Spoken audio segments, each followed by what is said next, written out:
प्रश्न संख्या 2 है पी क्यू आर एक समकोण त्रिभुज है जिसका कोण पी समकोण है तथा क्यू आर पर बिंदु एम इस प्रकार स्थित है कि पी एम क्यू आर पर लंब है। दर्शाइए कि पी एम स्क्वायर बराबर क्यू एम गुणा एम आर। तो यहाँ पर आपने ये दर्शाना है कि पी एम स्क्वायर अर्थात 2 बार पी एम, एक बार एम आर और एक बार क्यू एम। तो अर्थात इन दो त्रिभुजों को अगर हम समरूप सिद्ध करेंगे तो पी एम एक बार इसमें शामिल है, एम आर इस त्रिभुज में और क्यू एम इस त्रिभुज में। तो इन दो त्रिभुजों को सिद्ध करने पर हमें यह प्राप्त हो सकता है। लेकिन हम पाइथागोरस प्रमेय पढ़ चुके हैं, तो क्या चूंकि ये समकोण त्रिभुज यहाँ पर हमें मिल रहे हैं तो हम क्या बौधाइन पाइथागोरस के प्रमेय के प्रयोग करने से इस परिणाम को प्राप्त कर पाएंगे, यह भी हम सोच सकते हैं। तो जैसे पी एम स्क्वायर है तो पी एम स्क्वायर हम इस समकोण त्रिभुज से प्राप्त कर सकते हैं। फिर हम इस समकोण त्रिभुज में भी पाइथागोरस प्रमेय लगा सकते हैं और पूरे समकोण त्रिभुज में भी, क्योंकि कोण पी भी हमारे पास कितने अंश का है, 90 अंश का है। तो समकोण त्रिभुज माना हम बात करें पी क्यू आर में ही समकोण त्रिभुज पी क्यू आर में बौधाइन पाइथागोरस प्रमेय से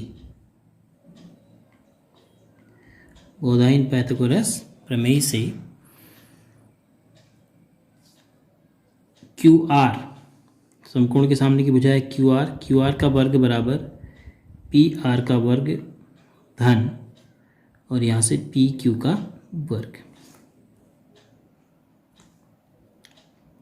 अब पी क्यू का वर्ग इस समकोण त्रिभुज से प्राप्त हो सकता है और पी आर का वर्ग इस समकोण त्रिभुज से प्राप्त हो सकता है।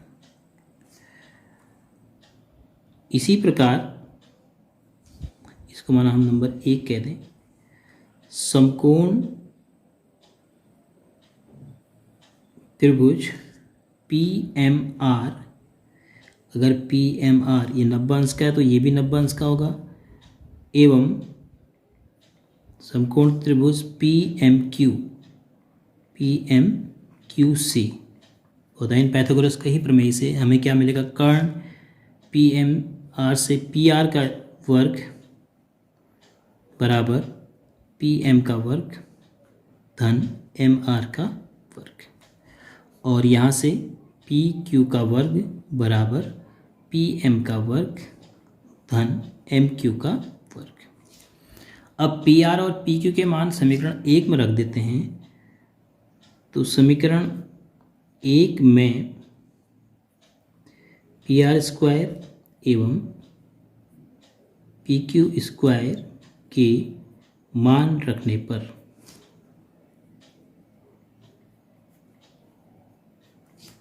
हमें क्या प्राप्त होता है, क्यू आर स्क्वायर बराबर पी आर की जगह पी एम स्क्वायर धन एम आर स्क्वायर धन उसके बाद धन पी क्यू की जगह पी एम स्क्वायर धन एम क्यू स्क्वायर।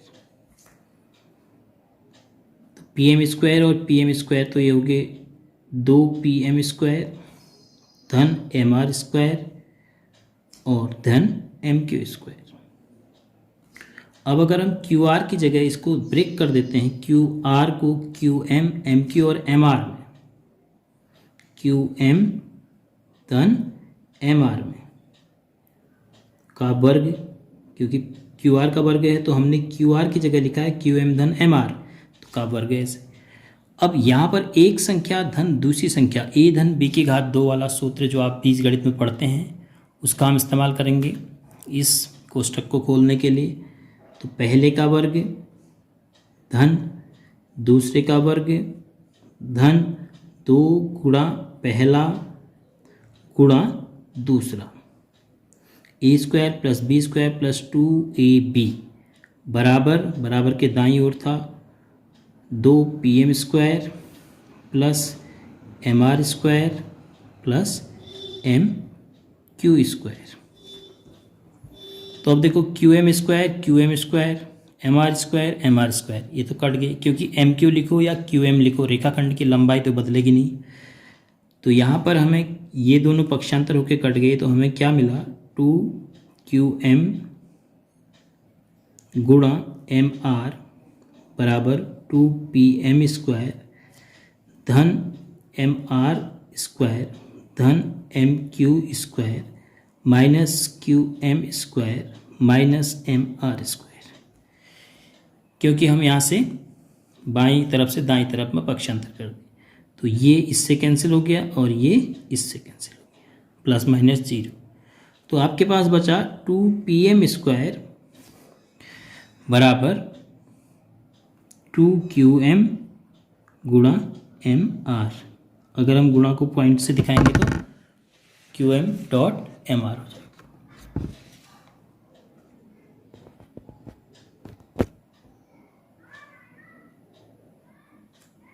तो 2 से 2 कैंसिल, क्योंकि यहाँ तो गुणा में है, तो 2 से बट्टे में चले गया तो 2 कैंसिल। तो आपके पास बचा PM स्क्वायर बराबर 2QM MR, क्योंकि 2 के बाद भी गुणा का चिन्ह नहीं छिपा हुआ है, बट्टे 2, तो 2 से कैंसिल। तो PM स्क्वायर बराबर QM इंटू MR, यही हमने दर्शाना था। तो यहाँ पर हमने इसको बौधायन पाइथागोरस प्रमेय के एप्लीकेशन से उसका इस्तेमाल करके सिद्ध कर दिया। और हम दूसरे तरीके से जो मैं आपको बता रहा था, इन दोनों त्रिभुजों को समरूप सिद्ध करके भी कर सकते हैं।